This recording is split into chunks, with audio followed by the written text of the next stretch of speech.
Story 1: Cold Showers. It is violent, primal, and terrible. You enter, struggle against the cold, and feel like you are going to die. Then the cold adaptation response comes through. You no longer shiver for your life. The struggle you felt moments ago fades. You stand there, renewed with new life. You wonder what the fuss was all about moments ago. That said, you have to step into the experience like you are ready to die.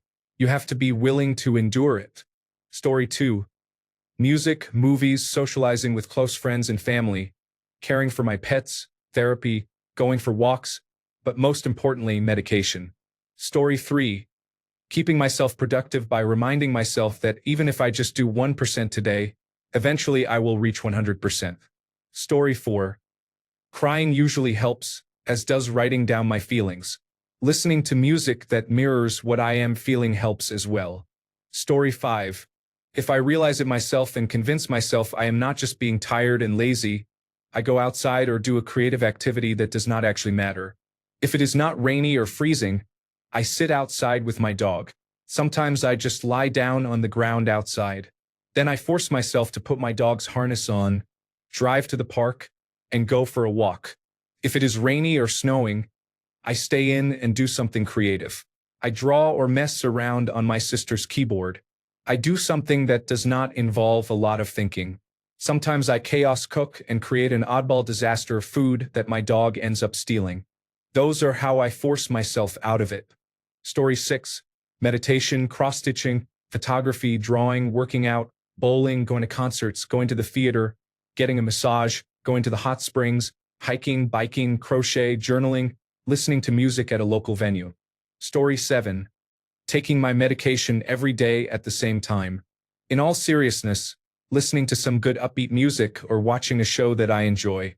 People mention going outside, but it is more than that. Look for the little things that make you want to smile.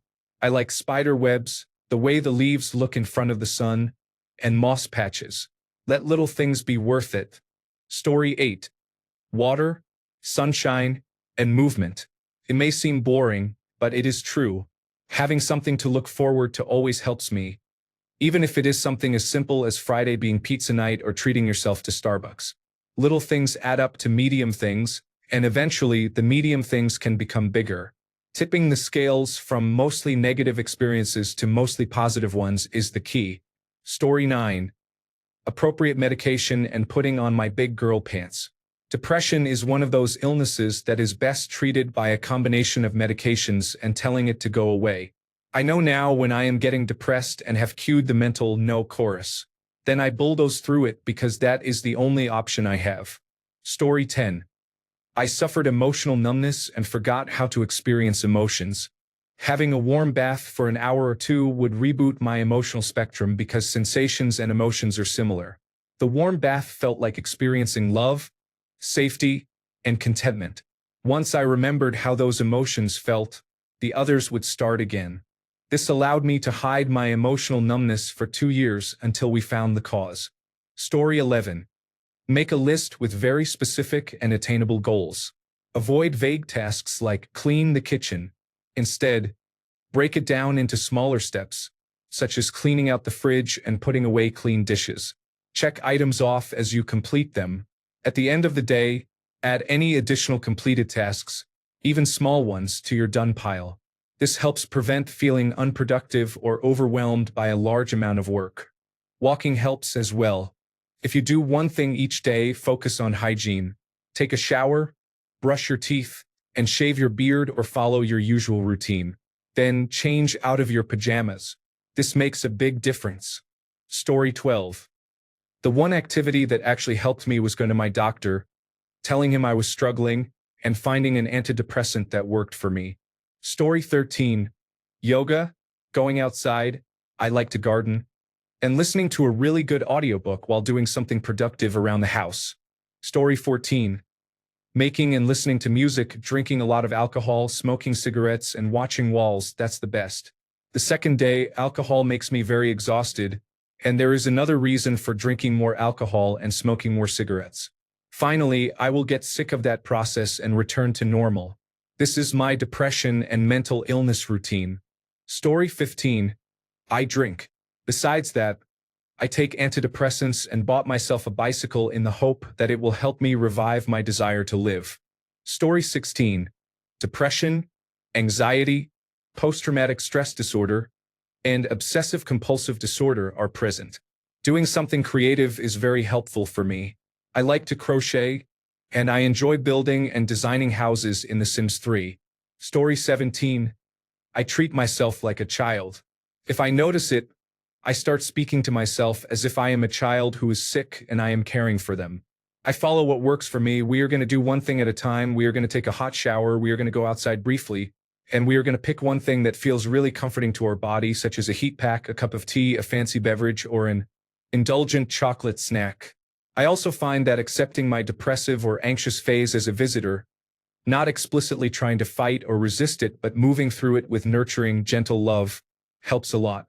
If I fight it, get resentful or guilty, or try to plow through, it does not help and can actually make it worse. My motto is, we cannot go over it, we have to go through it. Best wishes to everyone managing. Story 18. Finding one activity to set up a routine is important. Maybe it is exercise, planting something new, or going on a walk. I start with one thing that I must do every day. This forces me to do other things around it each day, which helps me get out of the rut. Story 19. Walks in the forest. Honestly, this should be mandatory for all humans at least once a week. We seem to thrive in nature, and it really does help. Story 20. Smoking marijuana seems to help me when eating right and exercising are not completely sufficient. Socializing with your family and friends is important. Having a stable job and being financially stable are also helpful. Keeping your home clean is important. My mother used to say, "Clean room, clean mind," when I was growing up. Story 21. Movies and books. Getting into the law of attraction probably saved my life. Finding a hobby where you can be creative really helped. Photography for me and cannabis. I know that one will be controversial, but it works. Story 22. Going somewhere outside, do not need a plan. Maybe travel somewhere only if it is to just stand there. Throw yourself into the deep by simply walking in a direction, a street, or a landscape that intrigues you. What do you stand to lose? Nothing. Story 23. Music.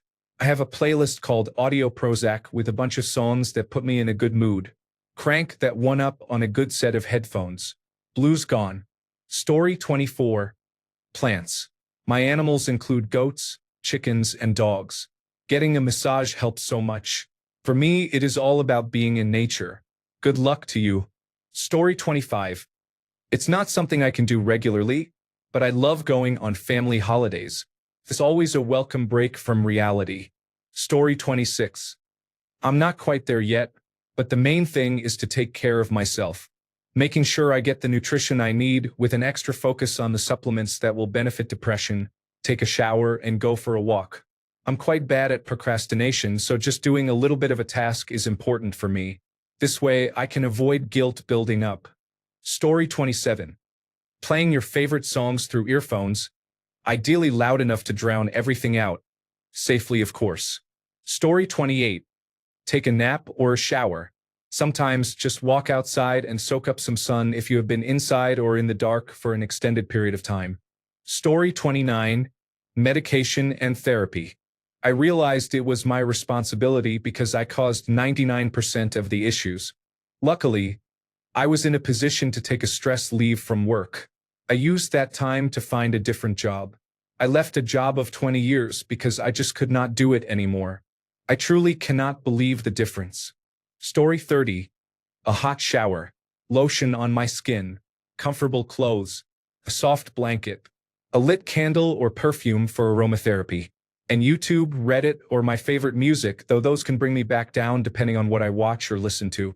Also, caffeine helps me stay alert as long as I don't consume it too often. A good bowel movement also helps. Senna tea, a cup of strong coffee, and raisin bran with a fibrous bagel like cinnamon raisin usually do the trick. Story 31. Blessed is the person who is too busy trying to survive during the day and too tired at night to think and dwell on useless thoughts. The truth is your life is insignificant in the larger scheme of things. Whether you live or die matters to you on a personal level. As an organism, the struggle to exist and propagate is eternal to life on this planet. Story 32. Wait until tomorrow.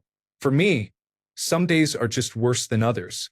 The worst thing I can do is pull myself to pieces out of guilt for feeling this way or lacking the motivation to do something. Story 33. Complex post-traumatic stress disorder, severe chronic depression, severe social anxiety, paranoia. When my symptoms act up, I just ride through it like a bad storm, listen to music, and sleep. Story 34. I take myself out to eat. Sometimes I try something new. Sometimes I eat at a familiar place. The important thing is just getting out of my rut and enjoying myself. Story 35. Wake up or stay awake to catch the sunrise.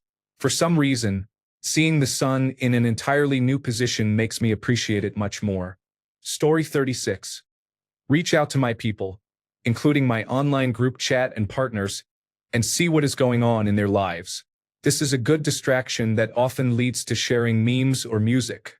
I have a strong tendency to isolate, but if I can fight through it and reach out, especially with asynchronous communication like text or online messaging, which removes the pressure to reply immediately, I find that helps me get my brain out of the funk.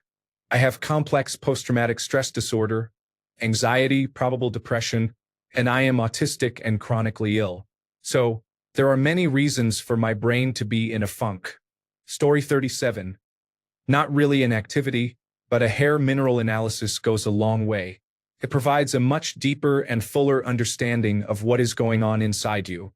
Your doctor will not tell you this or order this test. Changed my life. Story 38.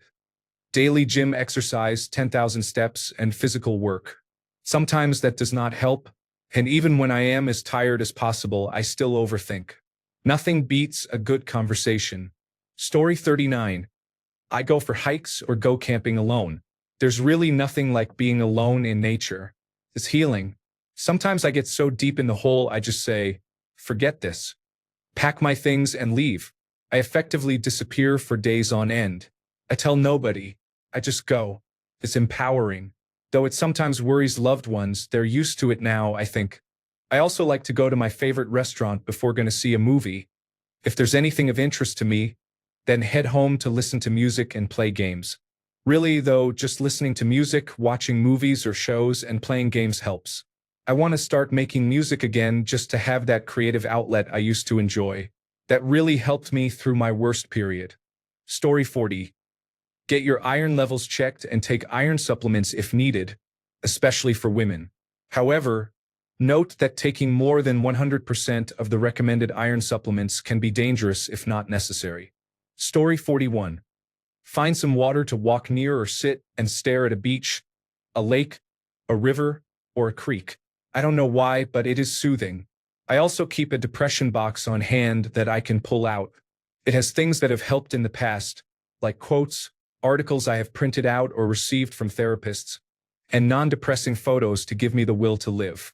I also listen to nature sounds or instrumental music so there are no lyrics that could be triggering. Story 42. Exercise and walking are a start, but push yourself in the gym. Weight training has helped a lot with my mental health. Seeing the progress from the effort you put in, discipline, routine, and endorphins feels so good. Get out of your room. As much as I used to lie in bed all day in my dark, curtain-closed bedroom, watching YouTube and Netflix and not responding to any messages or calls, it turns out that avoidance and coping mechanisms only make you feel worse. Doing nothing all day and not having a purpose wreaks havoc on my mind. Isolation and withdrawal, I used to think I could do it alone, but you need other people to talk with, connect with, and have as support or to vent to. Humans are social beings, not beings of isolation. These are some things I learned from my struggles with mental health and years of addiction as a consequence of avoidance of feeling pain and unresolved trauma. I hope there is some benefit to my comment for someone. Thanks. Story 43. There is an inherent danger in trying to make myself feel better. If I rely on that too much, it can make the feelings worse. Having said that, I like comedy for this. No matter how bad I am feeling, I will always laugh. I like blooper reels from my favorite shows, instant gratification of laughter without the arc of a whole show or comedy set. Story 44. I just got to the beach. Samt and Maitus. Let the dog chase her ball. Maybe take a swim. The sea is my antidepressant. Story 45. Honestly, I am at a place where I have accomplished so much. I'm comfortable and no longer struggle. Even if I'm not rich, I know I'm safe and always will be. At worst, my parents are decent, and I always have a place to live. I feel like I don't struggle. I just live life on repeat. I am getting married in a month, and outside of my perfect, beautiful fiancé, I don't feel like I have a reason to exist. I'm just so bored with life to the point of not even wanting to do anything. My happiness doesn't last long, and I know a lot of it is my attitude toward life. But I also work in a pediatric hospital, and my day-to-day is absolutely hell. Death every week is guaranteed due to illness or trauma. I feel numb even in that environment. I say all that to say the only thing that gets me excited to continue is the moments I have with my significant other where I see how much I mean to her. And for that, I stay strong. Story 46. Cleaning and running. Getting out of the house. I get anxious and start drinking if I stay at home too long. Work helps. On weekends, I try to get out as much as possible. I do not want to be in my head. Cleaning helps since it almost feels like I am cleaning my mind. Story 47. Gym. No need to decide whether you want to go. Just put on your gym outfit. Look at yourself in the mirror. Flex. Do it for as long as you want. Then decide if you want to go to the gym. Most often, the answer is yes. But you need to put on your gym outfit first before thinking.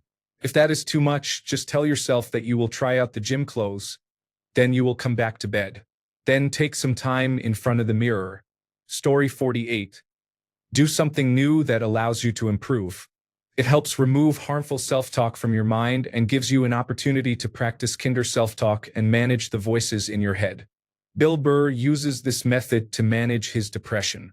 It is a good coping mechanism in the moment and a useful strategy for life. Eventually, you will get better at something, and it is okay to struggle at first. Story 49. The trifecta. Healthy food, sunshine, and exercise. These three things which you may care least about when depressed, fix it every time. Story 50. Therapy. When you feel good, you do not book appointments. As soon as I realize I am getting that deep dread or empty feeling, I book an appointment as soon as possible. Story 51. Going outside, I found something that worked for me. Park run. I initially went to volunteer. I did not run. I met people. I had to be social and be at the venue by 9 o'clock. Then I walked a few times and later ran. People got to know me and spoke to me. I had to be a little social but not too much. It helped me get out of bed and get ready. It was good for me. Took a lot of work but really helped, and I recommend it to anyone. Story 52. I find something that really makes me smile and I do that. I like Lego, so I will buy a kit to put together. I like the micro bricks, and the set I am working on now has 3,500 pieces. Keeps my brain active. Story 53. Gym, and even to play some outdoor games like football. I don't think these are actual diseases. These are just states of mind. We can even call them time diseases. If you start doing the things you enjoy, you will no longer feel bad. Thanks a bunch for sticking around till the end of the video. Remember to subscribe, and until next time, stay awesome and goodbye.